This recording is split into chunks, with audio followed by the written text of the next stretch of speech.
మీరు ఒకవేళ clutchless down shift చేయాలనుకుంటే ఈ టిప్స్ ఫాలో అవ్వండి. గేర్ డౌన్ చేసి యాక్సిలరేటర్ బ్లిప్ ఇవ్వాలి. బ్లిప్ అంటే కొంచెం రేస్ చేసి వదిలేయాలి. ఇప్పుడు ఎగ్జాంపుల్ ఇస్తా.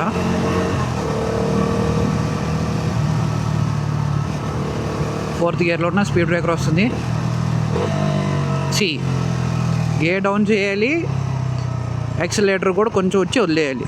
సింపుల్గా దాటేసి స్పీడ్ బ్రేకర్ నేను బ్రేక్ యూస్ చేయాలా, క్లచ్ యూస్ చేయాలా, కానీ స్లో స్పీడ్లో దాటేసా. సో దీనివల్ల మీ క్లచ్ ప్లేట్స్ లైఫ్ ఎక్కువ వచ్చింది, బ్రేక్ ప్యాడ్స్ లైఫ్ కూడా ఎక్కువ వచ్చింది. So it's ultimately helping your bike అనమాట. సో కొంచెం ప్రాక్టీస్ పట్టిద్ది, కానీ పడితే యూ విల్ బీ ప్రో అనమాట. This is nothing but drive matching and engine breaking. With clutch, without clutch కూడా చేస్తారు. మీకు అలవాటు అయ్యేంత వరకు ఖాళీ రోడ్లో చేసుకోండి. ఒకవేళ స్పీడ్ బ్రేకర్ ఖాళీ స్పీడ్ బ్రేకర్ ఉంటే అక్కడ ట్రై చేయండి. నేనే అసలు బ్రేక్స్ యూస్ చేయమాకండి, క్లచ్ యూస్ చేయమాకని చెప్పట్లేదు. ఇది కూడా ఒక వే. మీరు ఒకవేళ స్కిల్ని ఇంప్రూవ్ చేసుకోవాలి, you want to a better rider అనుకుంటే యూ కెన్ ట్రై దిస్ అనమాట.